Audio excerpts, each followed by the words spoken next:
জীবনে কখনো তুমি মিথ্যা বলনি, তাই তো তোমায় পেতে কাঁদে ধরনি।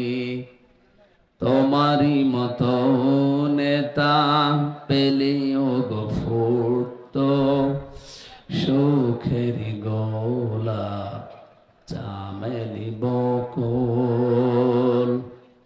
কোরআনে কারিমে যে সূরাগুলো আল্লাহ দিলেন 114টা, 92টা আছে মক্কায় আর 22টা আছে মদিনায়।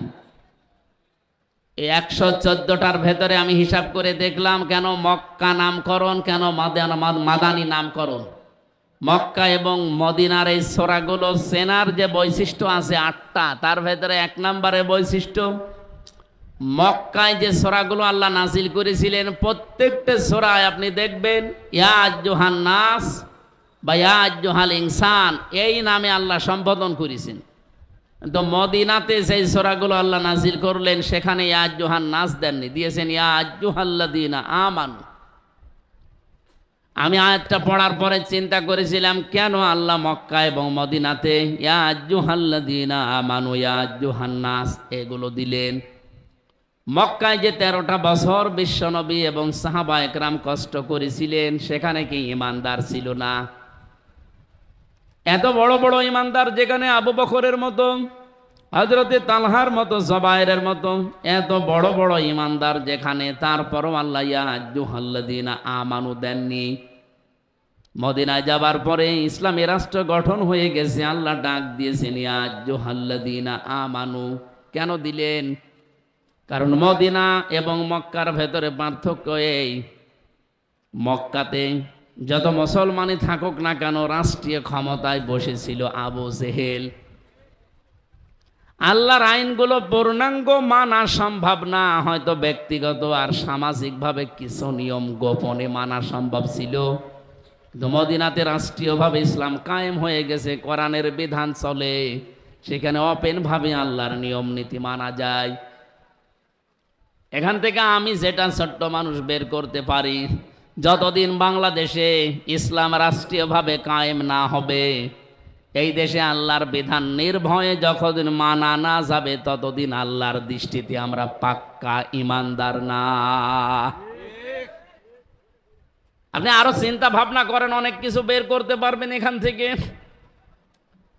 আপনি যত বড় জব্বা গায়ে দিয়ে, আমি তো জব্বা কম বড় গায়ে দেয়নি, পা পর্যন্ত আমার জব্বা, যত বড় পাগড়ি মাথায় দেন, হাতে যত বড় তসবিহ নিয়ে হাঁটেন না কেন, যারা রাষ্ট্রীয়ভাবে ইসলামকে কায়েম করার বিপক্ষে বলে না এগুলো ঝামেলার কাজ, দুনিয়ার কাজ, আমরা ওর ভেতরে নেই, আমরা দ্বীনের প্রচারে আছি। তে মক্কায় কি সাহাবা একরাম দ্বীনের প্রচার গোপনে করেন নাই? কত কিছু করার পর আল্লাহ ইয়া আইয়ুহাল্লাযীনা আমানু বললেন না কেন? কারণ এমন একটা রাষ্ট্রে তারা বসবাস করতেন যে রাষ্ট্রীয়ভাবে সুদ চলতো, ঘুষ চলতো, মানুষ হত্যা চলতো। আমাদের দেশেও এখনো কম যাচ্ছে না, এদেশেও এখন রাষ্ট্রীয়ভাবে জেনা বিভিন্ন জায়গায় চালু হয়ে আছে, গলন্দ ঘাটে, যশোরে, এই কথা বলছেন না কেন? যেখানে জেনার লাইসেন্স দেওয়া হয়, ব্যভিচার করার জন্য লাইসেন্স দেওয়া হচ্ছে রাষ্ট্রীয়ভাবে, সুদ ভিত্তিক ব্যাংকগুলো চলছে রাষ্ট্রীয়ভাবে। এখন 1 টাকা সুদ খেলে মায়ের সাথে যেখানে জেনা করার গুনাহ হয়, সেই দেশে আপনি 100 ভাগ বুক ফুলিয়ে ঈমানদার আপনি দাবি করলেও আল্লাহ মানবে না। মদিনায় যাওয়ার পরে রাষ্ট্রীয়ভাবে দ্বীন কায়েম হয়ে গেছে, এবার আল্লাহর ইয়া আইয়ুহান নাস বলে ডাক দেননি, ডাক দিয়েছিলেন ইয়া আইয়ুহাল্লাযীনা আমানু। তার মানে এই মানুষগুলো এখন আল্লাহর দৃষ্টিতে পরিপূর্ণ ঈমানদার। বলেন সুবহানাল্লাহ।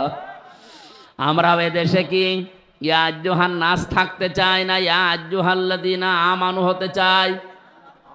এটা যদি রাজনীতি মনে করে কেউ এড়িয়ে যান, তাহলে মক্কার জীবনের মতো সারা জীবন আপনি তাবলীগ করলে, দ্বীন প্রচার করলেও আমানু আল্লাহর দৃষ্টিতে হতে পারবেন না, নাস থেকে যাবেন। আমরা যারা বুঝি কোরআন হাদিস, সত্যি কথা বলছি কোরআন সামনে নিয়ে, এই জন্যে রাষ্ট্রীয়ভাবে এবার পাগল হয়ে গেছি দ্বীন কায়েম, কোরআন কায়েমের জন্যে। যে যত কথাই বলুক না কেন আমাদেরকে মেরে ফেলা ছাড়া এই রাস্তা থেকে কেউ বিরত রাখতে পারবে? কারণ আমি বুঝে শুনে এসেছি এ রাস্তায়। কুল হাদিহি সাবিলি আদউ ইলাল্লাহ আলা বাসীরাতিন আনা ওয়া মানিত্তাবা'আনি। নবী আপনি বলেন আমি আন্দাজে দল করি না, আন্দাজে মানুষকে ডাকি না, আল্লাহর দিকে আমি বুঝে শুনে ডাকি।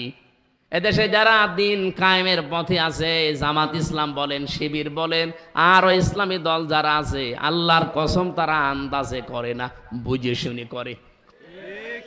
কালকে কুষ্টিয়াতে যে অনুষ্ঠানে ছিলাম, একটা অফিস উদ্বোধনে, বিএনপি করত 20 বছর অত্যাচারিত নির্যাতিত একজন মাজলুম মানুষ, উনি এতদিন করেছে আবেগে। কালকে এসে আমার হাতে হাত দিয়ে বলছে আমি আজকে জামাত ইসলামের ফরম পূরণ করে এই দলে সারাটা জীবন থাকতে চাই। আমি বললাম এই দল তো আর ওই রকম জেনারেল কোনো দল না, একবারে আকাশ থেকে উঠে আপনি যে উনি সহসভাপতি, আপনি সহসভাপতি, সেখান থেকে একবারে এসে আপনি এখানে সহসভাপতি হয়ে যাবেন না। এখানে নিয়ম আছে, পড়াশোনা করা লাগবে, পরীক্ষা দেওয়া লাগবে, এবং প্রতিদিন 15টা ঘর পূরণ করা লাগবে। আপনি নামাজ পড়েন জামাতে না একা একই, তাও লেখা লাগবে। কয়টা আয়াত পড়েছেন, বুঝে পড়েছেন না আন্দাজে পড়েছেন, ওইটাও লেখা লাগবে। এমনকি মাসে মাসে আবার ওইটা উপরে যারা আছে তাদের দেখানো লাগবে। বাংলাদেশে একটাই দল আছে যেখানে জবাবদিহিতা আছে, সেটা জামাত ইসলামী। অন্য কোন দলে যদি এটা দেখাতে পারেন, আমি এক্ষুনি তওবা করে সেখানে যোগ দেব। দেন, আমি তো একেবারে পাগল না। হ্যাঁ, আমি এতদিন অ্যাক্টিভ ছিলাম না, ঠিক আছে, জেলখানা থেকে এসে আমি অ্যাক্টিভ হয়েছি। আমার জামাত ইসলামীতে অ্যাক্টিভ হওয়ার পেছনে দায়ী হচ্ছে হাসিনা। আমার জেলে না দিলে আমি এ দলে সত্যি আসতাম না। ওই আগে যেভাবে এড়া ঘোড়া ছিলাম ওইভাবে থাকতাম। আপনি আমার ঝামেলা করে 3 বছর যদি আটক করে না রাখতাম, আমি যদি আমির জামাতের সাথে জেলখানায় এক ঘরে না থাকতাম, এ লোকটার যে আমল, তার যে ইমান, আল্লাহর পর তার যে ভরসা, আমি দেখেছি কাছ থেকে। জামাতের সেক্রেটারি জেনারেল যিনি মাওলানা রফিকুল ইসলাম খান সহকারী, এবং আসল যেটা অধ্যাপক মিয়া গোলাম পরোয়ার, এ মানুষগুলোর সাথে বছরের পর বছর এক ফ্ল্যাটে এক ঘরে থেকেছি। আমি এদের কাছ থেকে পড়াশোনা করা, ডিরেকশন নেওয়া, এই 3টা বছরে আমি পরিবর্তন হয়ে গেছি। এজন্য আমি এখন দোষ দেই, দোষ না, আমার মনে হয় এটা নিয়ামত। হাসিনা যদি আমার সাথে এই না করতো, তে আমি এতদিনও দিন কায়েমের বাইরে থাকতাম। ওই আগে যেভাবে অবি খা ওয়াজ করে খা, ওই ধান্দায় ছিলাম। অবি খা মানে কি? ওয়াজের বিনিময়ে খাদ্য। কাবি খা আছে না, কি সেটা? কাজের বিনিময়ে খাদ্য। আর অবি খা মানে আমি তো ওই ধান্দায় ছিলাম। এখন তার অভিখাই নেই। এখন আমার জীবনের সর্বশেষ চেষ্টা এইটা, যে চোখে দেখতে চাই যে কোরআন দিয়ে বাংলার সংসদটা চলছে। 300 এমপি ঘোষণা দিয়েছে, নমিনেশন দিয়েছে বাংলাদেশ জামাত ইসলামী থেকে, তার ভেতরে আলী আসগার সাহেব একজন না। 151 জন যদি দেশের মানুষ আল্লাহর রহমতে এবার এদেরকে পাঠাতে পারে, আপনি দেখবেন 5 বছর লাগবে না। আমিরে জামাত ঘোষণা দিয়েছে মাত্র 3 বছর সময় দেবেন, এই দেশ আমরা সত্যিই মিনি জান্নাত বানিয়ে দেব। আপনি টেকনাফ থেকে তেঁতুলিয়া পর্যন্ত হেঁটে যাবেন আপনার যুবতী মেয়ে নিয়ে, শুধু আল্লাহর ভয় ছাড়া কোনো ভয় থাকবে না। সেই গ্যারান্টি কোরআনে আছে না? ওটা শুধু কার্যকর করা দরকার।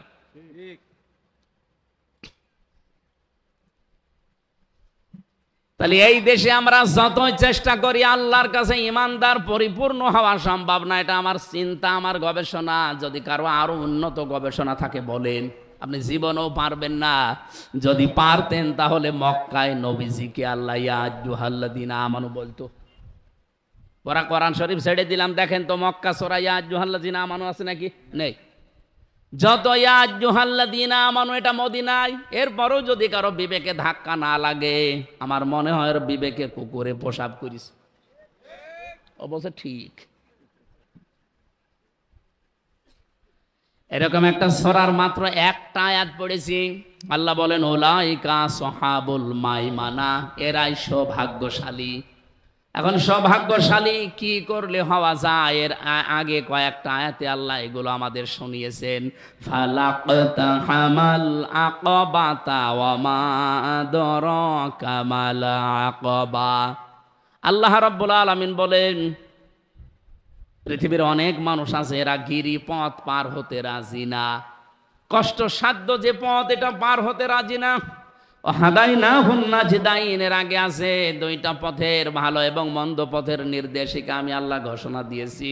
কিন্তু মানুষ ফালাকতাহামাল আকাবা, এরা আকাবা পার হতে রাজি না।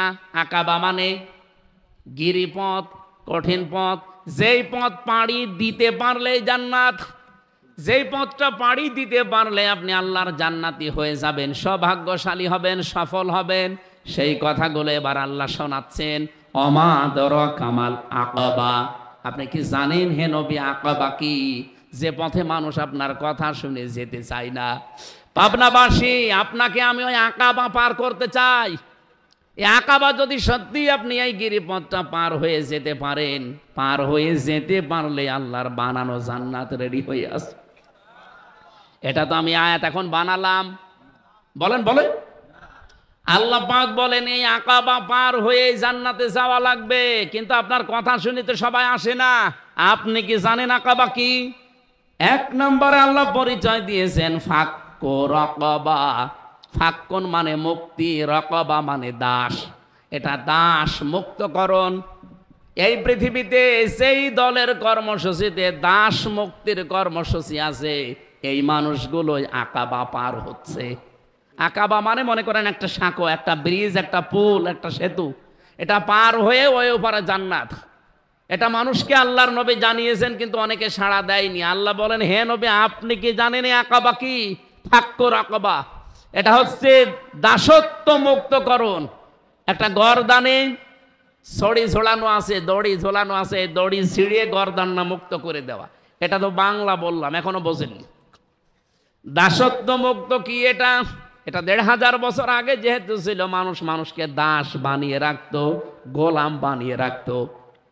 এখন আধুনিক ব্যাখ্যা হচ্ছে আজ যারা পৃথিবীতে মানুষের তৈরি করা আইনের গোলামি করে, মানুষের নিয়ম নীতি বানিয়ে দিয়েছে, এইটাই যারা মেনে চলে, আল্লাহর গোলাম না হয়ে মানুষের দ্বারা দাসত্ব করে, মানুষের এই দাসত্ব থেকে যারা মুক্ত করার জন্য চেষ্টা চালাচ্ছে, এরা গিরিপথ অলরেডি পার হওয়া আরম্ভ করেছে। আর এটা বাংলাদেশের ৭৩টা দল। আপনি একদম নিরপেক্ষ মন দিয়ে, আমি তো কোরআন হাতে নিয়ে বলতে পারবো এটা শুধুমাত্র জামাত ইসলামী করছে।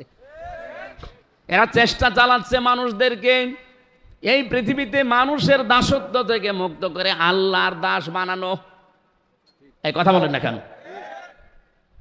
আর দেখেন সবাই চাচ্ছে যে মানুষের তৈরি করা আইন কায়েম করে মানুষকে আরো মানুষের দাস বানিয়ে রাখতে, কিন্তু এরা চাই না আমরা যেন মানুষকে আল্লাহর দাস বানাতে পারি।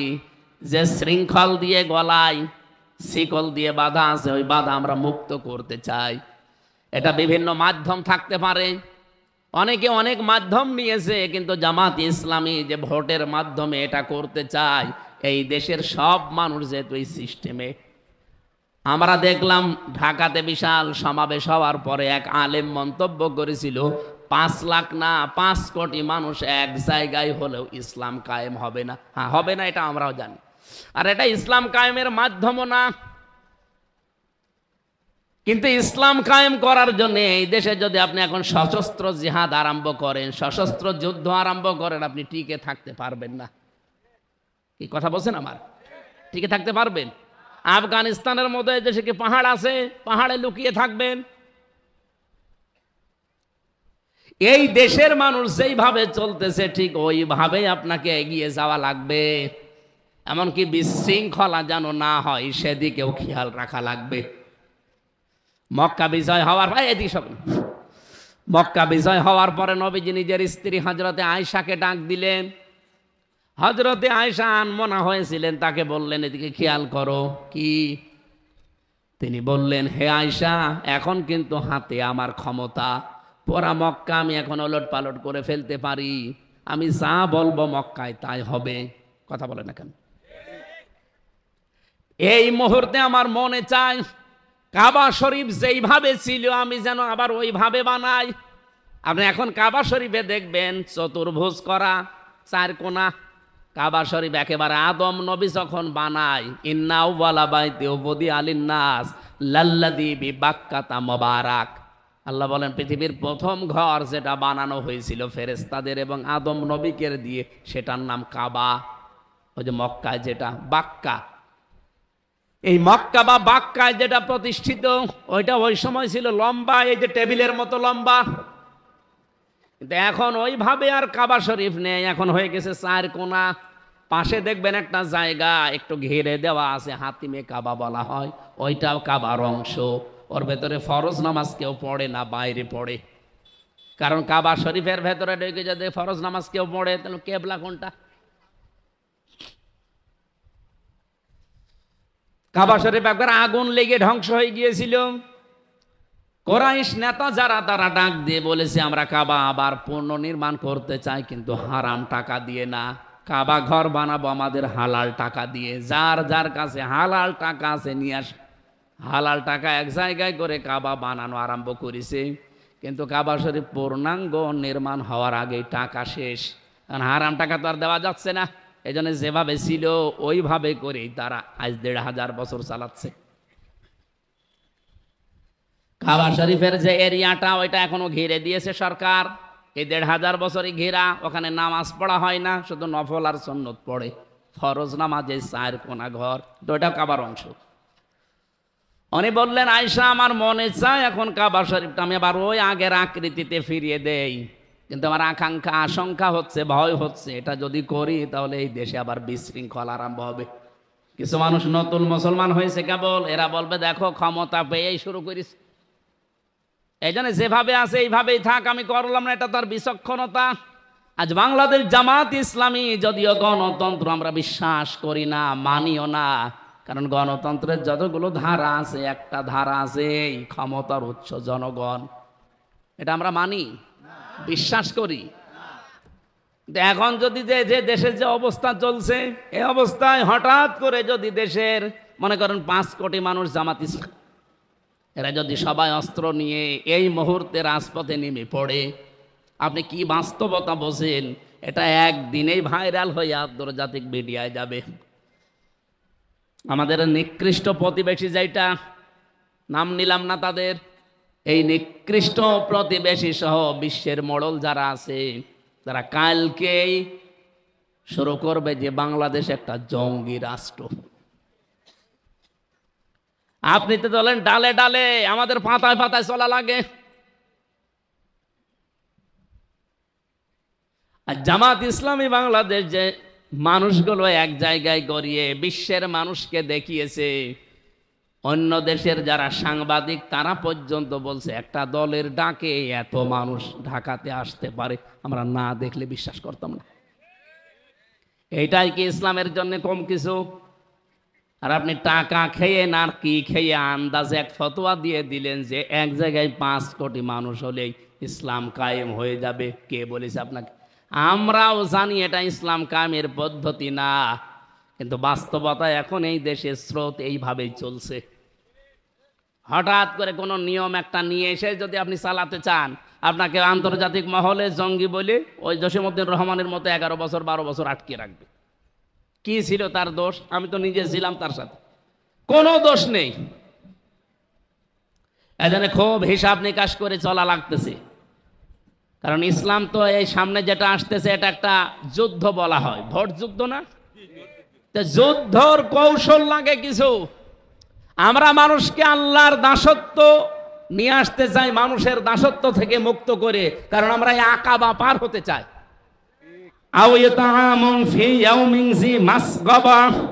হে নবী, ২ নম্বরে তাদের কর্মসূচি থাকবে, তারা এতিম মিসকিন অসহায় মানুষদের তারা পাশে চেয়ে দাঁড়াবে।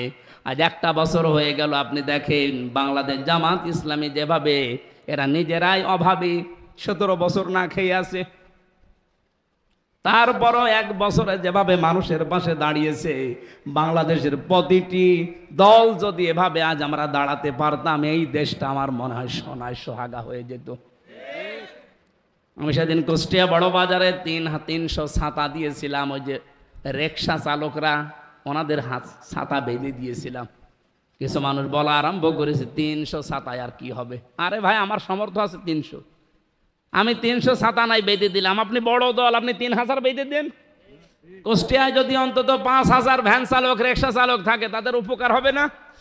প্রত্যেকটা দল যদি তাদের সামর্থ্য অনুযায়ী এরকম সামাজিক কাজগুলোতে এগিয়ে আসতো, আমরা ওই আকাবা গিরিপথ পার হতে চাই, এই জন্য এই কাজগুলো আমরা হাতে নিই।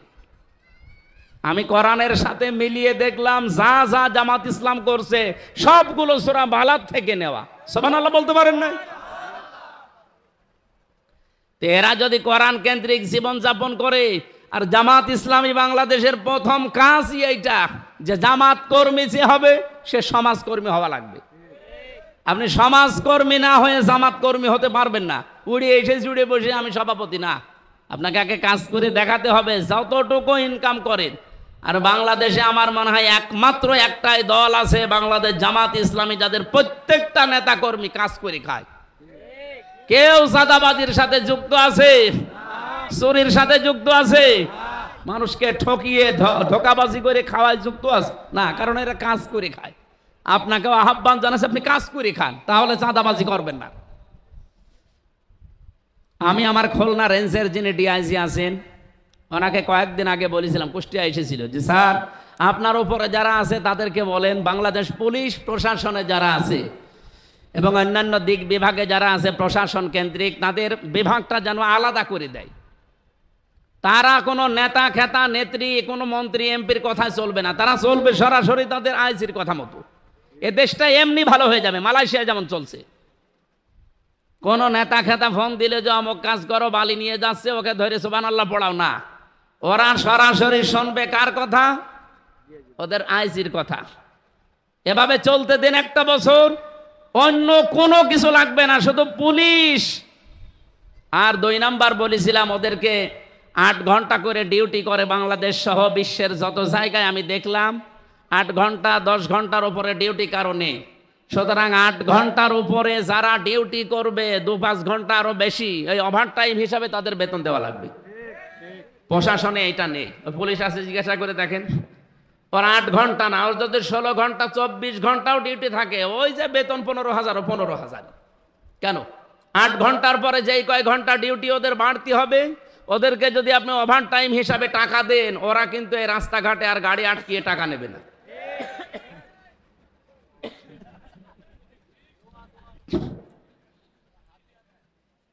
না, আমরা চাই এটা। আর ইসলাম যদি আসে এটাই হবে। 8 ঘন্টার পরে যে যেখানে ডিউটি করবে ওভার টাইম 4 ঘন্টা 5 ঘন্টা হিসাব করে তার বেতন বাড়িয়ে দেওয়া হবে। এই কথা বলে না কেন? একদিকে সে দুর্নীতিগ্রস্ত হবে না, 2 নম্বরে তার পরিবারটাও সচ্ছলতা ফিরে আসবে। এইগুলো না, খালি টাকা পাচার করো, টাকা পাচার করো। পাচার হওয়া টাকাগুলো যদি দেশে ফিরিয়ে আনতে পারতাম, যে যেই বিভাগে আজ বাংলাদেশে কাজ করছে যতগুলো বিভাগ, কেউ দুর্নীতি করতো না। অন্তত তার নিজের চাহিদা মিটে গেলে দুর্নীতি করবে কেন? আমরা চাচ্ছি এই ব্যবস্থা ফিরিয়ে আনতে। 3 নম্বরে আল্লাহ জানিয়েছেন ইয়াতীমান যা মাকরাবা, হে নবী নিকট আত্মীয়র ভেতরে যারা এতিম, ইয়াতীমান যা মাকরাবা, নিকট আত্মীয়র ভেতরে যারা এতিম তাদের খোঁজ খবর নিন। এই দেশে একামতের দিনের দায়িত্ব পালন করছি, অন্তত আমরা যেন এটা মেনে চলতে পারি। হ্যাঁ, অনেক ক্ষেত্রে সম্ভব হয় না আমাদের স্ত্রীর কারণে। সম্মানিতা মা বোনেরা, শুধু নামাজ পড়া রোজা রাখা আর কালো বোরকা পরা ইবাদত না। আপনার স্বামীকে আপনি উদ্বুদ্ধ করবেন যে স্বামী তুমি যাই করো, অন্তত রক্তের সম্পর্ক যাদের সাথে আছে এদের হকগুলো আদায় করো, ওটাও নামাজের মতো সওয়াব পাবেন আপনি। আল্লাহ পাক বলেন আও মিসকিনান যা মাতরাবা, তুরব থেকে এসেছে এটা। ধুলি মলিন যারা মিসকিন অসহায়, এই মানুষগুলো নিঃস্ব মানুষ, তাদের কাছে আপনি এগিয়ে যান, তাদের অভাব অনটন গুলো দূর করার চেষ্টা করেন। এই সমাজ সেবামূলক কাজগুলো যদি সত্যি আমরা হাতে নিতে পারি, আল্লাহর কসম, আল্লাহর যে গিরিপথ যে কষ্টের পথগুলো আছে এটা পার হয়ে আমরা জান্নাতে যেতে পারবো ইনশাআল্লাহ। সুম্মা কানা মিনাল্লাযীনা আমানু ওয়া তাওয়াসাউ বিস-সাবরি ওয়া তাওয়াসাউ বিল মারহামা।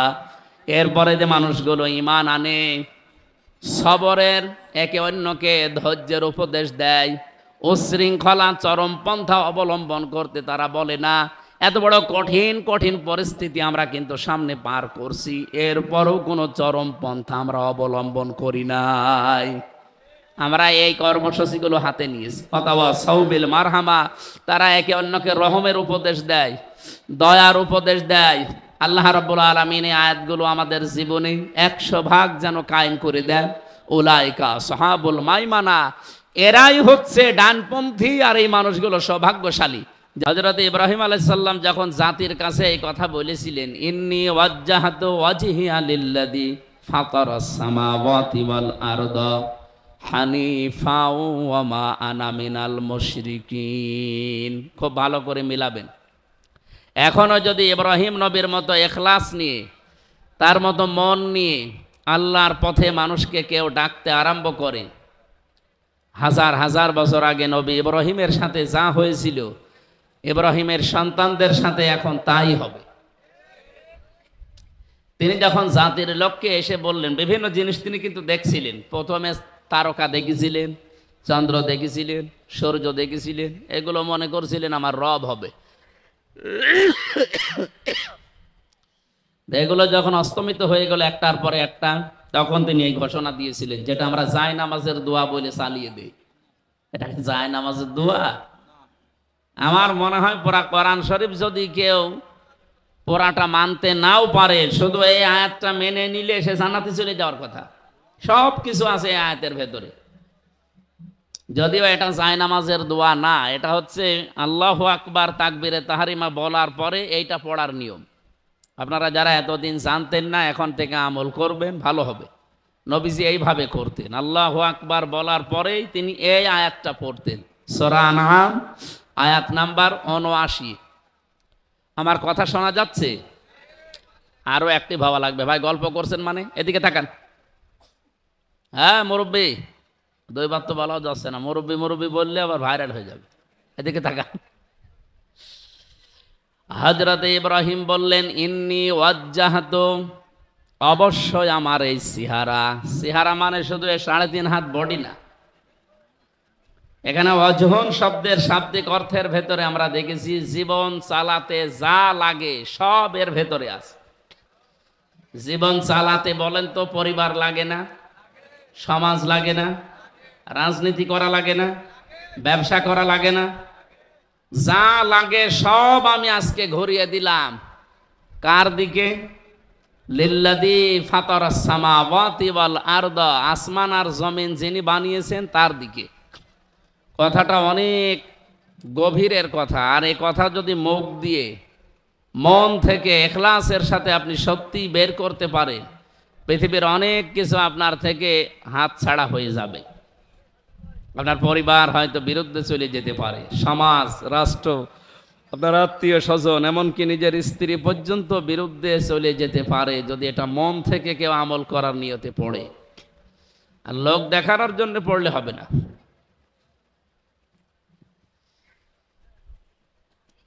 মাঝখানে একটা শব্দ আল্লাহ দিয়েছেন। হযরত ইব্রাহিম বলেছিলেন, আমি শুধু আসমান জমিনের উদ্ভাবক যিনি তার দিকেই মুখ ঘুরিয়েছি, বিষয়টা এমন না।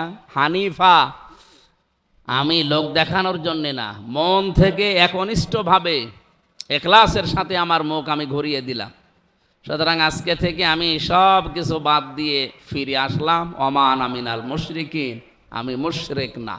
আমি কি না?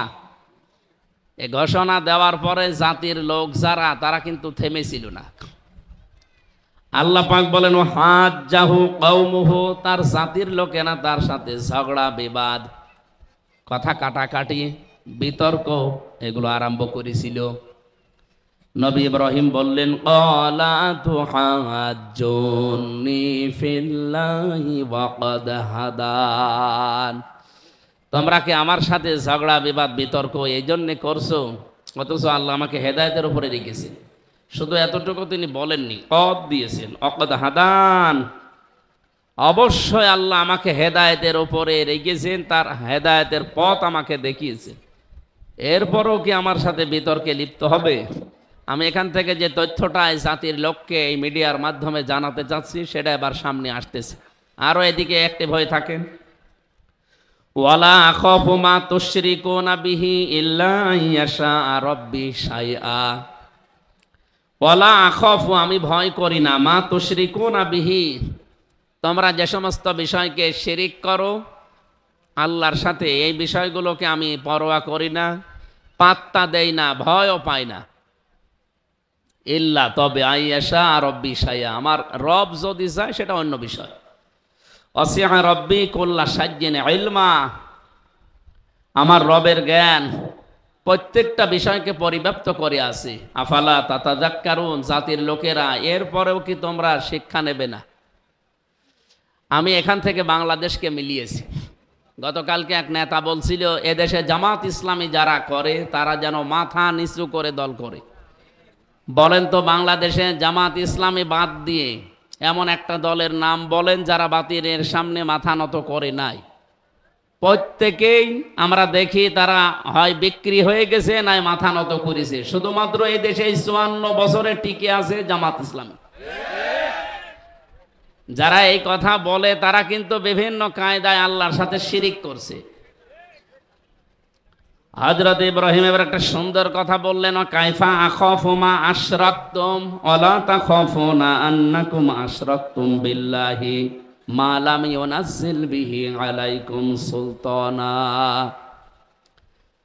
জাতির লোকেরা তোমরা যে বিষয়ে আমাকে ভয় করো, ভয় দেখাও, শিরিক করো তোমরা যে বিষয়গুলো নিয়ে, তোমরা আল্লাহর সাথে শিরিক করে যদি ভয় না পাও, আমি আল্লাহর সাথে শিরিক করি না, আমি ভয় পাবো কোন কারণে? বাংলাদেশে যারা ইসলাম নিয়ে রাজনীতি করে তারা আল্লাহর সার্বভৌমত্ব এই দেশে প্রতিষ্ঠা করতে চায়, ভয় তো তাদের থাকার কথা না। আর এইটার ভেতরে অগ্রগামী অগ্রগণ্য হয়ে আছে বাংলাদেশ জামাত ইসলামী। আপনি যাই মনে করেন ভেতর থেকে আপনার এই কথাই আসবে। তাছাড়া 11 জন মানুষ জীবন দিয়ে গেল অলরেডি, বাইরের দেশে ছিল আমেরিকাতে, সেখান থেকে এসে জীবন দিল মীর কাশেম আলী শহীদ রহমতুল্লাহ আলাইহি। তারা পারতো না হাসিনার মতো পালিয়ে যেতে? তারা তো ছিলই ওই দেশে। এ দেশে না আসলেই তো তারা বেশি থাকতে পারতো এতদিন, যদি আল্লাহ হায়াত দিত। নিজেরা নির্দোষ ছিল, নিজেরা আল্লাহর আইনের পক্ষে ছিল, এই জন্য তারা ভয় পায়নি। আর যে মানুষগুলো আল্লাহর আইনের বাইরে অন্য কোনো আইন প্রতিষ্ঠা করতে চায় তাদের সবচাইতে বেশি ভয়, এই জন্য তারা আগেই পালায়। আপনি দেখবেন যারা মানুষের তৈরি করা আইন প্রতিষ্ঠা করতে চায়, ট্রাকের চাকা বাস্ট হলে তারা দৌড় দেয়। আমি নিজে দেখেছি, বিশাল আয়োজন, মাইক হাতে নিয়ে সেরকম বক্তব্য চলছে, হঠাৎ কে যেন একটু আওয়াজ দিয়েছে পেছন থেকে, ধর, ও নেতা পালিয়েছে। আমি কি একটা বানিয়ে বললাম? অনেকে মিথ্যা মনে করতে পারে। এ টাঙ্গাইলে বাড়ি একজনের, টুকু মিয়া, আমি নাম পুরাটা নিলাম না। উনি কয়েকদিন আগেও বাঘের মতো হুঙ্কার দিচ্ছিলেন এদেশে জামাত ইসলামী যারা তারা রাজনীতি করতে পারবে না। রাজনীতি এদেশে কে করবে না করবে এটা ঠিক করবে বাংলাদেশের জনগণ। আপনি কি 54 বছরে এই মিথ্যা ধোয়া তুলে যারা বন্ধ করতে পারে না, আপনি একদিনই এসে আগস্টের 5 তারিখের আগে তো এ কথা কেউ বলতো না। হঠাৎ করে এদেরকে নাড়াচাড়া কারা দিচ্ছে আমরা জানি।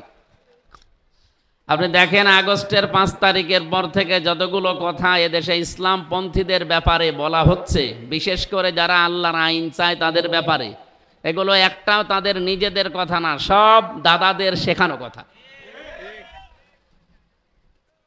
তাদের সর্বোচ্চ পর্যায়ে যে লোকটা আছে সেই লোকটা পর্যন্ত কয়েকদিন আগে এদেশের হাজারো ইসলামপন্থী তাওহিদি জনতার মানে মুখে বুকে রক্তক্ষরণ আরম্ভ করে দিয়েছে। তারা এটা বলতে চাচ্ছে এই দেশে যেন চরমপন্থা এবং মৌলবাদীর অভয়ারণ্য না হয়। আমরা এই কথার বিকল্প আরেকটা কথা তৈরি করে অলরেডি বলেছি, এই দেশে যেন পাথর দিয়ে মানুষ মারা আর চাঁদাবাজদের অভয়ারণ্য না হয়। এই গুণগুলো যাদের ভেতরে আছে তারা যদি মৌলবাদী এ নাম দিয়ে গালি দেয়, এই গালিতে তারা নিজেরা দিচ্ছে না, তাদেরকে শেখানো হচ্ছে। এই জন্য আপনারা মানুষের ফাঁদে পা দেবেন না। বিবেক যেটা আছে সেটা কাজে লাগান। বিবেক কাজে না লাগলে কিন্তু আপনি আল্লাহর কাছে মানুষ হিসাবে পরিগণিত থাকবেন না, পশু হয়ে যাবেন। উলাইকা কাল আনআম বাল হুম আদাল। এই আয়াতের আগে 3টা ইন্দ্রিয় শক্তির কথা আছে। যাদের বিবেক কাজে লাগে না, আল্লাহ তাআলা জানিয়েছেন এগুলো আর মানুষ থাকে না, এগুলো শুধু জানোয়ার না, চতুষ্পাদ জানোয়ারের চাইতেও খারাপ। বলেন নাউজুবিল্লাহ। আমি তো আয়াতগুলো পড়ি আর মাঝে মাঝে, প্রতিদিনে তো কোরআন পড়া লাগে, আয়াতগুলো পড়ি আর মাঝে মাঝে এদেশের মানুষের চরিত্রের সাথে মিলিয়ে দেখি। এদেশে বহু মানুষ অলরেডি, উপরে সূরাত সিরাতে মানুষ আছে, বাস্তবে তারা অলরেডি কুকুর, শ্রীগাল এবং শুকুরের চাইতেও খারাপ হয়ে গেছে। কারণ কি? উলাইকা হুমুল গাফিলুন, এই মানুষগুলো গাফেল। আল্লাহ আমাদের হেফাজত করুন, বলেন আমিন।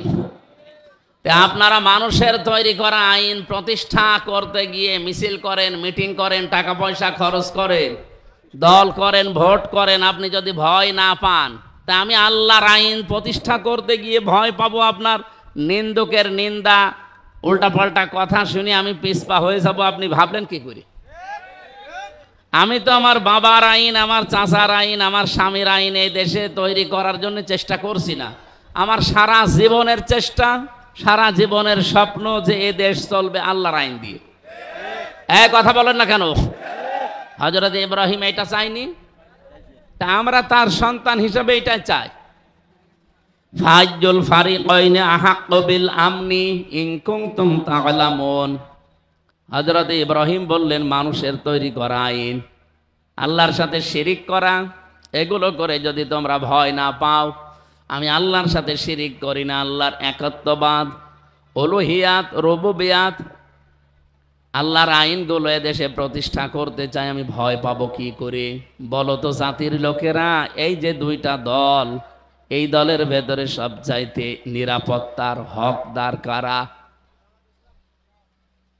বাস্তবতার দিকে তাকিয়ে বলেন তো, আল্লাহর আইন যারা প্রতিষ্ঠা করতে চায় আর আল্লাহর আইনের বিরুদ্ধে যারা, হযরত ইব্রাহিমের কথা ছিল হাজার হাজার বছর আগের, জাতির লোকেরা নিরাপত্তা পাওয়ার ক্ষেত্রে কোন দল বেশি হকদার? আহাক্কু বিল আমনি দিয়েছেন। যদি তোমরা জেনে থাকো তাহলে জাতির লোকেরা বলো। আল্লাহ এর পরবর্তী আয়াতে 82 নম্বর আয়াত সূরা আনআম, নিরাপত্তা পাওয়ার জন্য সবচাইতে বেশি হকদার কারা, কারা অধিকারী, আল্লাহ নিজে ঘোষণা দিয়ে জানালেন। যেহেতু অন্য কেউ কথা বললে তাদের কথায় ভেজাল থাকার সম্ভাবনা আছে না নেই? আল্লাহর কথায় কোনো ভেজাল নেই, জন্য তার কথাই শোনাচ্ছি। আল্লাযীনা আমানু ওয়া লাম ইয়ালবিসু ঈমানাহুম বিযুলমিন। ভালো করে শোনেন। নিজেদের দেশে এবং আমাদের আশপাশে প্রতিবেশী যারা রাষ্ট্র আছে তাদের, এবং আন্তর্জাতিক যে ষড়যন্ত্রগুলো, চক্রান্তগুলো আছে, সবগুলোর বিষয় থেকে এই আয়াতে শিক্ষা আছে। আল্লাহ তাআলা বলেন, যারা ঈমান আনে, রেকর্ড হচ্ছে, এটা সারা দেশে যাচ্ছে, যারা ঈমান আনে ওয়ালাম ইয়ালবিসু ঈমানাহুম বিযুলমিন, আর তাদের ঈমানের সাথে জুলুমকে মিশ্রণ করে না। এখানে জুলুম মানে শিরিক। জুলুম মানে কি? তার মানে এই দেশে এখন 20 কোটির উপরে আমরা মানুষ আছি। ঈমান শক্তি যাদের আছে, ঈমানের সাথে যারা শিরিককে, জুলুমকে মিশ্রণ করেন নাই, আল্লাহ বলেন উলাইকা লাহুমুল আমনু, এরাই নিরাপত্তার হকদার। পাহারা দেওয়ার জন্য আল্লাহ যথেষ্ট। আমরা যাদেরকে পাহারাদার নিযুক্ত করেছি, ওর মাঝখান থেকেও যদি আজরাইল নিয়ে যায়, পাহারাদাররা বাধা দিতে পারবে? তাহলে আমাকে পাহারা দিতে পারে, নিরাপত্তা দিতে পারে সবচাইতে বেশি কে? আল্লাহর শব্দ চয়ন দেখলেন উলাইকা। এই সমাজের ঈদগাহ ময়দানে যারা বসে আছে, আল্লাহ মনে হচ্ছে এইভাবে দেখাচ্ছে, উলাইকা, এই মানুষগুলো, লাহুমুল আমনু, এরাই নিরাপত্তার হকদার, ওহুম মুহতাদুন, এবং এরাই হেদায়েতের উপরে আছে। বলেন সুবহানাল্লাহ। আয়াতের 2টা পয়েন্ট শেষ করে আমার আলোচনায় আমি ফিরে যাচ্ছি। প্রথম কথা ছিল যারা ঈমান আনে। ঈমান আমাদের আছে না? একথা আপনি একটা হিন্দুকে বলেন, ওই লোকটাও বলবে আল্লাহ একজন আছে, আমিও জানি।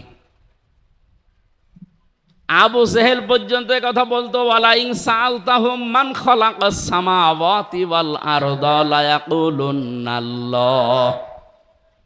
আল্লাহ পাক বলেন, নবী আপনি যদি আবু জেহেলকেও জিজ্ঞাসা করেন আসমান জমিন কে বানিয়েছে, ও বলবে আল্লাহ বানিয়েছে। তাহলে আবু জেহেল আল্লাহ একজন আছে এ কথা বিশ্বাস করতো না নাকি? বিশ্বাস করত। আমি এই 2 দিন আগে এসেছি মক্কা মদিনা থেকে। কাবা শরীফের যে দরজা, এই জায়গায় হাত দিয়ে ও বদরের ময়দানে যাবার আগে কাবার এই হাতিমে কি দরজার উপরে হাত দিয়ে দোয়া করলে মুলতাজাম বলা হয়, এটা দোয়া কবুল হয়। ও দোয়া করেছিল, কাবার মালিক তুমি একজন আছো আমি জানি, মুহাম্মদের বিরুদ্ধে বদরের ময়দানে আমি যুদ্ধ করার জন্য যাচ্ছি, সত্যের পক্ষে যে আছে তাকে তুমি বিজয় দিও। ও আবু জেহেলের জীবনে একটা দোয়া কবুল হয়েছে, কারণ ও তো সত্যের পক্ষে ছিল না। সত্যের পক্ষে কে ছিল? মুহাম্মদ রাসূলুল্লাহ। তার পক্ষে ও দোয়া করছে যে সত্যের পক্ষে যে আছে তারে তুমি বিজয় দিও। ওর দোয়াও জীবনে একটা কবুল হয়েছে। কারণ কাবার এই মুলতাজাম নামক জায়গা, যেটা দরজা, এটা এত দামি, এত পবিত্র আল্লাহর কাছে, এত মর্যাদা সম্পন্ন জায়গা যে 10 জায়গায় দোয়া কবুল হয়, তার ভেতরে এটা একটা। আবু জেহেল না, শুধু আবু তালিব, নবীর আব্দুল মুত্তালিব, নবীর দাদা, এই লোকটাও এখান দাঁড়িয়ে দোয়া করেছিল যেদিন আব্রাহা কাবা ভাঙতে আসে। সেদিন বলেছিল, কাবার মালিক এ ঘর তো আর আমার না, আমি খাদেম, আমার গরু ছাগল উট ভেড়া ওগুলো ওরা নিয়ে গেছে, আমি ওইগুলো ফেরত নিয়ে আসতে যাচ্ছি, কিন্তু ঘর তোমার, তোমার দায়িত্বে দিয়ে দিলাম। ও কাবার দরজার সাথে চাবি ঠেকিয়ে ওই জায়গায় চাবি রেখে দোয়া করেছিল। আল্লাহ কি কবুল করে নাই? অথচ লোকটাকে মুসলমান। এই জায়গায় দাঁড়িয়ে দোয়া করলে কারোর দোয়া আল্লাহ আজ পর্যন্ত ফেরত দেয়নি। আমার মনে হয় এখন যারা বিভিন্ন কায়দায় মাথা চাড়া দিচ্ছে ইসলামের বিরুদ্ধে, কাবার এই মুলতাজাম নামক জায়গা ধরে 3 দিন আগেও দোয়া করে এসেছে যদি কবুল হয়। আমার সারা জীবনের স্বপ্ন আল্লাহ বাংলাদেশের চর্ম চোখে কোরআন দিয়ে সংসদ চলছে, এটা যেন দেখে মরতে পারি। বলেন আমিন। আর কিচ্ছু দরকার নেই। কোরআন শরীফ যদি এই 92 ভাগ মুসলমানের এই 56,000 বর্গ মাইলের এই দেশে না চলে, তে আমাদের বেঁচে থেকে লাভ কি? আপনি আর কত, আর নাই 50-60 বছর বাঁচলাম, নাই আর 100 বছর বাঁচলাম, বলেন আমার কি লাভ আছে?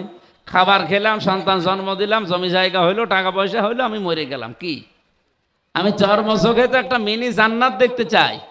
আর মিনি জান্নাত তৈরি হবে বাংলাদেশ তখন যখন কোরআন দিয়ে চলবে এই দেশটা। আপনি একবার একটু দেখেন না কেন? 56 বছর তো ধোকা খেয়ে খেয়ে অনেক কিছুই দেখলাম, কিছুই পাইনি। একবার একটু দেখা যায় না? এবার আমার মনে হচ্ছে এই কথার উপরেই সারা দেশের মানুষ জোট বেজেছে, একবার একটু দেখা যায় কিনা দেখি। পাগল পর্যন্ত বলছে যে এবার আমি দেখব। অন্তত পাগল যদি এ কথা বলে, আমরা কি পাগল নাকি?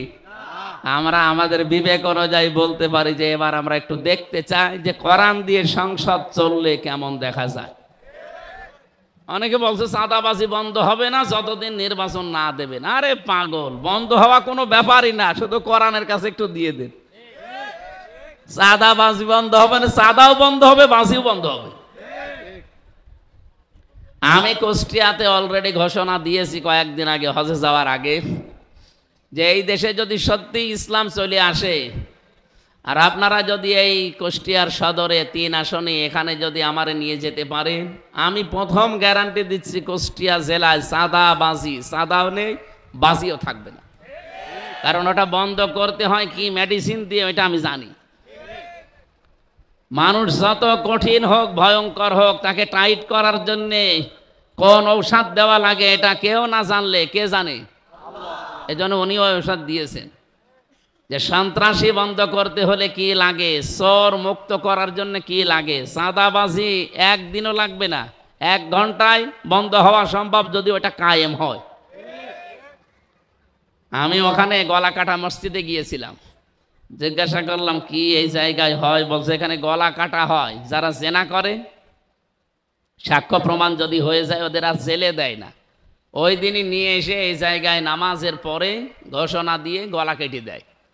বলেন তো ওই রকম একটা যদি এদেশে করা হতো, এদেশে যত শক্তিশালী পুরুষ হোক ওর স্বপ্নদোষ পর্যন্ত বন্ধ হয়ে যেত। কারণ আল্লাহ তো ভালো করে জানে যে এর দুর্বল জায়গা কোথায়। চুরি করলে হাত কেটে দাও, একটা কেটে দেন। আমার এক দাদা ছিল সৌদিতে, উনি বলছিল যে অজুখানা তো প্রত্যেকটা মসজিদের নিচে বেশি, বিশেষ করে কাবা শরীফ আর মসজিদে নববী, এর নিচ তলায় 2, 3 তলা, 4 তলা, 5 তলা শুধু অজুখানা আর টয়লেট। উনি বলছে আমি এই লিফট দিয়ে নেমে গেলাম, চলন্ত সিঁড়ি আছে, যে দেখি অজুখানায় একটা ঘড়ি মোবাইল পড়ে আছে, মোবাইলের সাথে ঘড়ি সেট করা। দেখলাম এখানে তো ক্যামেরা দেওয়া থাকতে পারে, আর যদি ধরা পড়ে যায় হাত কেটে দেবে। দেশে গেলে মানুষ বলবে হাজী সাহেব চোর। এই জন্য তাকিয়ে দেখলাম আশপাশে অন্তত কেউ নেই, ক্যামেরাও নেই, তুলে নিলাম। আর মনের ভেতরে একটা ভয় যে আমি একটা হাজী মানুষ, কার জিনিস নিলাম। মসজিদে নববীর সামনে হারানো জিনিস যেখানে জমা দেয় ওই জায়গায় নিয়ে গেলাম। জিজ্ঞাসা করলাম, ভাই এই ঘড়িটার দাম কেমন হবে? আমার এটা সেদিন মালয়েশিয়া থেকে একজন দিয়েছে, এটার দামই নাকি 42,000 টাকা। তো উনি যে ঘড়ি পেয়েছেন, ঘড়িটা পাওয়ার পরে বললেন যে বাংলাদেশে ইয়া হাজি হজ্জা তাই না বিলা দোকা, আপনার বাড়ি কোথায়? যে তুমি বাংলাদেশ, বাংলাদেশ থেকে এসেছি। যে এই ঘড়ি আপনি পেলেন কোথায়? টয়লেটের যে অজুখানার পাশে পড়েছিল। তাহলে যে যা জমা দিচ্ছেন এই ঘড়ির দাম বাংলাদেশের টাকা অনুযায়ী কমপক্ষে 72,000 টাকা হবে। এখন যে টাকার মান, ওটা 16 সালে 1 টাকায় 22 টাকা হতো, এখন 1 টাকায় 33 টাকা। তার মানে ওই সময় যদি 72,000 টাকা একটা ঘড়ির দাম হয়, অজুখানায় পড়ে আছে, কেউ নেচ্ছে না কেন? কত লক্ষ লক্ষ মানুষ, তাদের চাহিদা নেই। খালি আল্লাহর এই আইনটা থাকার কারণে ঘড়ি নিরাপদ। আমাদের দেশে 72 পয়সা থাকে, 72,000 কোটি টাকাও থাকবে যদি ওই আইনটা সংসদে ওই যেদিন স্বাধীন হয়েছিল ওই দিন কায়েম হয়ে থাকতো। বলেন, 1,500 বছর আগে এই আইনটা আল্লাহ কোরআনে দিয়েছেন, আস-সারিকু ওয়াস-সারিকাতু ফাকতাউ আইদিয়াহুমা জাযাম বিমা কাসাবা নাকালাম মিনাল্লাহ। এই 1,500 বছরে আজ পর্যন্ত ওই দেশে চুরি প্রকাশ্যে নেই, যদি গোপনে কেউ করে থাকে আলাদা। প্রকাশ্যে যদি চুরি হয় আর যদি ধরা পড়ে, ওর সঙ্গে সঙ্গে হাত কেটে দেবে। এমনকি নবীজি বলেছিলেন, আমার নিজের মেয়ে ফাতেমাও যদি চুরি করে তাও হাত কেটে দেব। এইটা যদি সত্যি এই দেশে আমরা দেখতে পেতাম, চুরির জন্য এই ভয় আমাদের যায় এখন, এটা থাকতো। এই জন্য চাঁদাবাজি বন্ধ করা কোনো বিষয় না। কালকে ডিজিএফআই এর প্রধান যিনি আমাদের জেলায়, উনি এসেছিলেন দেখা করার জন্য। আমি বললাম যে চাঁদাবাজি হয়, যে মানুষের সম্পদ জোর করে কেড়ে নেয়, আপনারা কি কিছু করেন না? আপনারা প্রশাসনে আছে, গোয়েন্দা বিভাগে আছে। তো হুজুর আমরা জানি, খালি দেখি। জানেন, দেখেন মানে আপনি দেখেন, আপনি জানেন। আমারে উল্টা প্রশ্ন করছে যে আপনি জানেন না যে চাঁদাবাজি করছে কারা? যার কাছে করছে সে এসে কিছু করতে পারে না। উনি আরো কিছু গোপন কথা আমার জানালেন। তো বাস্তবতায় ওনার কথার সামারাইজ করি আমি যেটা দেখলাম, এই দেশে গোয়েন্দা বিভাগ বলেন, প্রশাসন বলেন, আরো যা বিচার বিভাগ যা আছে, এগুলোর সব কিছুর মূলে এইটা দেওয়া লাগবে। এটার একটা আইন আছে মাত্র, সূরা মায়েদার ভেতরে। ওই আইনটা যদি এই দেশে কায়েম করে দেওয়া হয়, এই দেশও সৌদি আরবের মতো চোর মুক্ত হয়ে যাবে। উহুদ যে পাহাড় 17 কিলোমিটার, এই বিজ্ঞানীরা এখন গবেষণা করে পেয়েছে উহুদ পাহাড়ের নিচে পুরাটাই নাকি স্বর্ণ। যাদেরকে পাহারা দেওয়া দায়িত্বে রেখে দিয়েছে, ওখানে পাশে হযরত আমির হামজার কবর আছে। নবীজির ওই যে দাঁত ভেঙে গিয়েছিল, মাথার ভেতরে কড়া ঢুকেছিল, সেই ময়দানে সব ঘুরে ঘুরে দেখলাম। বলছে এখানে যারা দায়িত্বে আছে, আমার মনে হয় যদি বাঙালিকে দায়িত্ব দিত, এ পাহাড় স্বর্ণ সব খেয়ে ফেলত। এই যে সিলেটের পাথর খেয়ে ফেলেনি, কথা বলেন না কেন? আমি মালয়েশিয়া বিশ্ববিদ্যালয়, যেটা ইসলামিক ওই যে আন্তর্জাতিক, ওইটা ঘুরছিলাম মাঝখান দিয়ে। বিভিন্ন হোস্টেলের সামনে দিয়ে যাওয়ার সময় আমাদের কুষ্টিয়া বিশ্ববিদ্যালয় যত বড়, এর চাইতে 20 ডবল এত বড়। হঠাৎ একটা মোবাইল পড়ে আছে, খুব দামি মোবাইল, আইফোন। আমার সাথে থাইল্যান্ডের একটা ছেলে ছিল, আমারে বলছে ওনার ভাষা দিয়ে, হুজুর এই মোবাইলের পাশ দিয়ে যদি বাংলাদেশ আর ভারতের কোনো ছেলে মেয়ে হেঁটে না যায় তো কিয়ামত পর্যন্ত এটা পড়ে থাকবে, কেউ নেবে না। ওকে আমার দাম বাড়িয়ে দিল। বলছে বাংলাদেশ আর ভারতের ছেলে মেয়ে যদি এখান থেকে না যায়, এই মোবাইল এখানেই থাকবে। ও মোবাইলের দাম যতই হোক, কমপক্ষে লাখের ওপরে তো দাম হবে আইফোনের।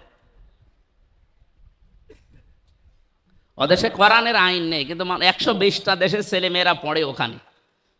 আমি পিএইচডি করার জন্য ওখানে চেষ্টা চালাচ্ছিলাম। চিন্তা করেন এই জায়গায় 120টা দেশের ছেলে মেয়ে, মাত্র 2টা দেশের নাম বলল। থাইল্যান্ডের একটা বৈদ্য, ও বলছে হুজুর আপনি শুধু বাংলাদেশের মানুষ, আর ভারতের কোনো ছেলে মেয়ে যদি এর পাশ দিয়ে যায় তাহলে খেয়ে ফেলবে। কিন্তু পৃথিবীর অন্য কোনো দেশের লোকজনের পাশ দিয়ে হেঁটে যাবে। এখন রাত বাজে কত, 2টা বাজে ওই সময়, ওই দেশে 2টার সময় পড়ে আছে, কেউ নেই। সিসি ক্যামেরা ওই জায়গায় নেই, কিন্তু পড়ে আছে, কেউ নিচ্ছে না। আমরা ওই দৃশ্যগুলো বিশ্বের বাইরের দেশে দেখি, ওদের কাছে শুনি, আর আফসোস লাগে এই দেশটাও যদি আমরা এভাবে দেখতে পেতাম। মালয়েশিয়া মাত্র 2004 সালের আগে আমাদের চাইতেও খারাপ ছিল। এই 21 বছরের দেশটা এমন জায়গায় দাঁড়িয়ে গেছে, মনে হচ্ছে তোর মিনি জান্নাতে ঘুরে বেড়াচ্ছে। প্রায় বাংলাদেশের সাথে 7 ডবল বড়, এত বড় দেশ। 1200 কিলো, 1800 কিলো, 2000 কিলোমিটার খালি পাথর আর পাহাড়, আর ওই যে মরুভূমি, 2 দিকে পাহাড়, রাস্তা মাঝখানে। 1500-2000 কিলোমিটার রাত্রে চলে যাচ্ছি, কোনো ভয় নেই ভেতরে। ড্রাইভারকে বলছিলাম এই যে এই গা সমসম করছে, আপনি যাচ্ছেন, কোনো ভয় নেই, শুধু আল্লাহর ভয় ছাড়া কেউ আপনার সামনে আসবে না। কি দেশ বানিয়েছে বলেন তো? আমরা এটা বানাতে চাচ্ছি ভাই। এই জন্য আমিরে জামাত আমাদের ডাক্তার শফিকুর রহমানের ঘোষণাগুলো সব স্পষ্ট, যে আমরা সরকারি গাড়ি পর্যন্ত নেব না, প্লট ফ্ল্যাটও নেব না। এমনকি 5 বছরে এমপি থাকাকালীন ওর একটা টাকা বাড়বে না, আরো যা টাকা আছে কমে যাবে।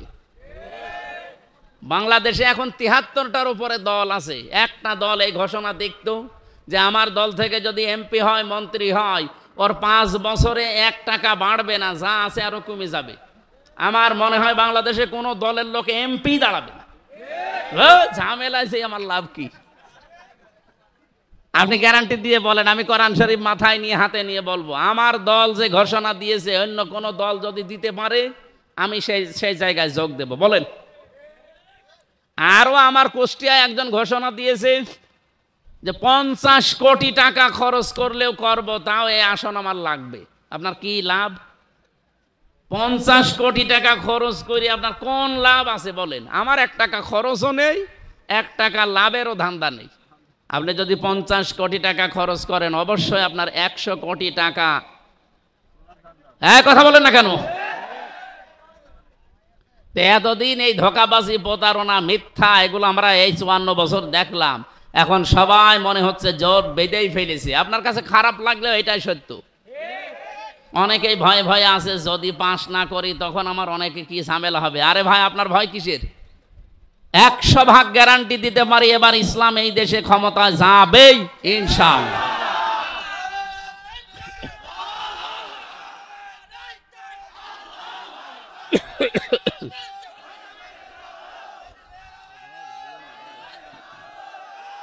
মনে আছে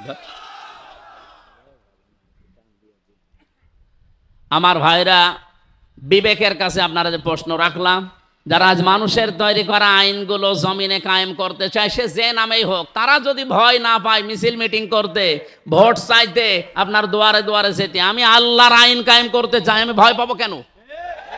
বলেন, আমি কেন ভয় পাবো? আমি তো নিরাপত্তা পেয়েছি আল্লাহর কাছ থেকে, কারণ আমি ঈমান আনার মতো ঈমান আনার চেষ্টা করছি, এবং আমার ঈমানের ভেতরে কোনো শিরিক নেই, জুলুম নেই।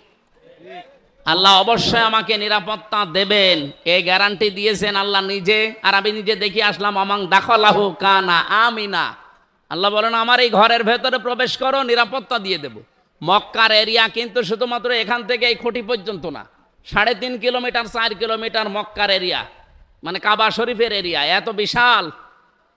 মামনুন গয়রা মুসলিম তাদখুলু মামনুন গয়রা মুসলিম লেখা আছে যে এই পর্যন্ত মুসলমান ছাড়া অন্য কোনো জাতির লোক প্রবেশ করতে পারবে না যারা কাফের। তার মানে ওগুলো সব কাবার এরিয়া। যদি আগামীতে দরকার হয় তো বিল্ডিংগুলো ভেঙে দিয়ে এত বড় বিশাল চত্বর বানাবে, 3.5 কিলো 4 কিলো 5 কিলো দরকার হয় খালি কাবার চত্বর বানিয়ে নেবে। তাহলে এই চত্বরটার ভেতরে যদি কেউ প্রবেশ করে সে নিরাপত্তা পেয়ে যায় কার কাছ থেকে? আমি নিজে দেখেছি, আপনার বাবার হত্যাকারী আপনি কাবার এরিয়ার ভেতরে পাবেন, কিছু বলতে পারবেন না, অথচ আপনার বাবাকে সে মেরিয়ে এসেছে, কিচ্ছু করার কায়দা নেই ওই এরিয়ার ভেতরে। এমন শান্ত, এমন নিরাপত্তা দিয়ে দিয়েছেন আল্লাহ। এবার আমার প্রশ্ন, বাংলাদেশ কি কাবা শরীফ? এই কথা বোঝার চেষ্টা করেন, বাংলাদেশ কি কাবা শরীফ? তাহলে এই 56,000 বর্গ মাইল ঠিক ওই রকম নিরাপত্তার একটা নগরী বানানো দরকার না? কেন কাবা শরীফের এরিয়া এই চত্বরটা আল্লাহ নিরাপত্তার চাদর দিয়ে ঢেকে দিয়েছেন কেন? এদিকে তাকান, কি শুনতেছেন আপনি? আমি কোরআন সরাসরি বলছি, সূরা আলে ইমরান, ওয়ামান দাখালাহু কানা আমিনা, এখানে প্রবেশ করো নিরাপত্তা দিয়ে দেব। তাহলে বাংলাদেশকেও যদি কাবা শরীফের মতো নিরাপত্তার নগরী শহর বানানো লাগে, কি করা লাগবে? ওখানে যেটা আছে এখানে সেটা নিয়ে আসা লাগবে। ওখানে কি আছে? না না, 1 নম্বরে ওখানে আছে ওই যে আয়াতটা পড়েছিলাম, 1 নম্বরে কাবার এরিয়ার ভেতরে কোনো শিরিক নেই। কি নেই? আপনি শিরিক পাবেন না। হ্যাঁ, শিরিক ওই দেশের মানুষ করে না, যারা অ্যাক্টিভ মানুষ ওই দেশের। শিরিক কিছু আছে গোপনে গোপনে, বাংলাদেশ, ভারত, পাকিস্তান এই দেশের লোকের আছে, এ করে। এরা মাটি নিয়ে চুমা খায়, যেখানে সেখানে দেখলে খালি চুমা দেয়, আর মনে করে যে না এখানে কোনো ক্ষমতা কেরামতি আছে। অথচ কাবার পাথর যেটা লাগানো আছে হাজরে আসওয়াদ, এই পাথরকে হযরত ওমর লাঠি নিয়ে বলেছিলেন কাবার পাথর, শুধু নবীজি তোমাকে চুমা দিয়েছে এই জন্য চুমা দেই, নবী যদি চুমা না দিত জীবনেও তোমার চুমা দিতাম না। আমি জানি তুমি আমার ভালো করতে পারো না, মন্দও করতে পারো না। কোন পাথরকে বলছে বলেন তো? ওই পাথরটা জান্নাতের, হযরত আদম আলাইহিস সালাম নিয়ে এসেছিলেন। এত বড় দামি পাথর, সেই পাথরকে হযরত ওমর যদি এ কথা বলতে পারে যে তুমি আমার ভালোও করতে পারো না, মন্দও করতে পারো না, শুধু নবীজি চুমা দিয়েছে এই কারণে চুমা দেই, নবী চুমা না দিলে আমি জীবনেও চুমা দিতাম না। অথচ বাংলাদেশে এই যে কত পাথর বিক্রি হয় ভাগ্যের উন্নয়ন করার জন্য। ঢাকায় যে পান্থপথে লিটন দেওয়ান চিশতি পাথর বিক্রি করে 5 লাখ 7 লাখ টাকা দাম এক একটা পাথরের। ওটা হাতে দিলে নাকি 3-4টে বউ হয়, কত রোগ শোক সেরে যায়। এগুলো সব বানোয়াট, মিথ্যা, ধোকাবাজি, প্রতারণা ছাড়া আর কিচ্ছু না। পাথরের কোনো ক্ষমতা আছে? যে সমস্ত মেয়েরা বুঝে না বুঝে মাদলি ব্যবহার করেন, খুলে ফেলে দেন, কোনো দরকার নেই। যদি জিন, পরি বা অন্য কোনো আসর থেকে মুক্ত হওয়ার জন্য এটা দিয়ে রাখেন হাতে, গলায়, পায়ে, মাথায়, তাহলে প্রতিদিন ফজরে আর মাগরিবে ওরা নাচ পালাক পড়েন, আয়াতুল কুরসি পড়ে বুকের উপর ফু দেন, এইটাই কাজে লাগবে, আর এইটাই হাদিস। সুতরাং আমরা মনে হয় যারা পাথর ব্যবহার করি, মাদলি ব্যবহার করি, এগুলো খুলে ফেলা দরকার যদি আপনার ইমানে শিরিক রাখতে না চান। তাহলে নিরাপত্তা পাওয়ার প্রথম কাজ হচ্ছে শিরিক মুক্ত জীবন তৈরি করা, যেটা আমাদের জাতির পিতা ইব্রাহিম তৈরি করেছিলেন। আজ জাতির লোককে আমরা আহ্বান জানাচ্ছি, 56,000 বর্গ মাইল যদি আমরা আল্লাহর নিরাপত্তার চাদরে কাবা শরীফের মতো ঢেকে রাখতে চাই, এই দেশকে শিরিক মুক্ত করা লাগবে। কথা বলেন, এদেশে শিরিক নেই? সবচাইতে বড় শিরিক হচ্ছে এই দেশে আল্লাহর আইনের সাথে। এর ভেতরে 500 আইন আছে আল্লাহর, একটা আইনও এই দেশে এখন চলে না। এর আইনের বিপক্ষে যেগুলো সবগুলো চালু করেছে। এমনকি এই 15.5 বছরে হাসিনা থাকাকালীন সবচাইতে গুরুত্বপূর্ণ একটা বিষয়, এই যে 5 এবং 8 বৃত্তি পরীক্ষা হয় না, এই কথা বলেন না কেন? এই বৃত্তি পরীক্ষা হওয়ার সময় 100 মার্ক ছিল ইসলাম সম্পর্কে। এই ফ্যাসিস্ট সরকার এই 15 বছরের ভেতরে শিক্ষা ব্যবস্থায়, বিশেষ করে দীপুমণি আর এই নওফেল, এই 2 জন দায়িত্বে থাকাকালীন এই 100 মার্কের যে ইসলাম নিয়ে প্রশ্ন আছে ব্যক্তি পরীক্ষা, এগুলো সব তুলে দিয়েছে। আমি কয়েকদিন আগে এটা শুনলাম, আগে জানতাম না। জেলা স্কুলের একজন শ্রদ্ধাভাজন শিক্ষক আমারে বলছিলেন এই ষড়যন্ত্র হয়েছে, আপনারা জাতিকে সতর্ক করবেন, আবার যেন অন্তত 100 মার্কের কোরআন আর হাদিসের ওই প্রশ্নগুলো ঢোকানো হয়, কারণ এই দেশে 92% আমরা মুসলমান। মানুষ তো লেখাপড়ার মাধ্যমে শিখবে নাকি, সেইগুলোই তুলে দিয়েছিল। ওরা সরাসরি বলে না যে এ দেশে ইসলাম থাকবে না, কিন্তু ইসলাম যেন না থাকে সেই ব্যবস্থা সব করা হয়েছিল। একজন বউকে নাকি খুব পিটাতো, ওর বউ বলছে যেভাবে পিটাও আমার কি রাখবা না? বলে কিলের ওজন দেখে টের পাও না? ওরা এই 15.5 বছরে এইটা করেছিল সরাসরি, কিন্তু অনেকেই হজ করে আসতো দেখতাম। এখন আবার অনেকেই নতুন ভাবে ওই রকম কাজ কারবার হাতে অলরেডি নিয়েছে। কালকে আমি কুষ্টিয়াতে এক অনুষ্ঠানে ছিলাম, এক লোক বলছে হুজুর আগেই ভালো ছিলাম। কেন? আচ্ছা, এ যা আরম্ভ হয়েছে, এ পাথর থাকে না। এক লোক চোর ছিল, এমন চোর, কাফন চোর। কাফন চুরি করতো, শুধু মানুষ মরে গেলেই ওই কবর থেকে কাফন চুরি করে বিক্রি করে দিত। চিন্তা করছে আমার নামই তো কাফন চোর। ছেলেকে বলছে আমি যদি মারা যাই তুই এমন কাজ করবি যেন আমার এই নামটা ঢেকে যায়, অন্তত আমার যেন আর খারাপ কেউ না বলে। ও মারা যাওয়ার পর ওর ছেলে শুধু কাফন চুরি না, কাফন চুরি করে আর লাশ গাছের উপরে ঝুলিয়ে পেছনে বাঁশ দিয়ে রাখে। লোকজন বলছে ওর বাবাই তো ভালো ছিল, ওর বাবা তো কাফন চুরি করে নিয়ে চলে যেত, লাশ কবরে পড়ে থাকতো। আর এ কি শুরু করিস? এ কাফন তো চুরি করেই লাশ তুলে গাছের উপরে টাঙায়, আবার পেছনে বাঁশ দেয়। ওর বাবাই কি ছিল? আমার মনে হচ্ছে এই দেশে কিছু মানুষ যা আরম্ভ করেছে, এই জন্যই কিছু মানুষ বলতেছে যে আগেই, আসলে তো আগে ভালো ছিল। আগে তো অন্তত পাথর দিয়ে মানুষ এভাবে মারা দেখি নাই। লঘি বইটা দিয়ে দেখেছি, পাথর দিয়ে দেখেছি। মানুষ খায়, তা বলে পাথরও খেয়ে ফেলে। কি একটা সুন্দর দৃশ্য ছিল বাংলাদেশের ভেতরে, সিলেট। সে জায়গাটা এখন শ্মশান বানিয়ে ফেলেছে। আপনি চেয়ারে বসার আগেই যদি এভাবে খাওয়া আরম্ভ করেন, চেয়ারে বসিয়ে দিলে আপনি কিছু রাখবেন? এদেশের মানুষ এখন সব বোঝে, শুধু সময়ের অপেক্ষায় আছে এই জায়গা মতো টিপ দেওয়ার। এই কথা বলেন না কেন? আল্লাহ তুমি আমাদেরকে নিরাপত্তার এই কাবা শরীফের মতো এই 56,000 বর্গ মাইল যেন নিরাপত্তার চাদরে আমরা ঢেকে রাখতে পারি, সেই তৌফিক দাও।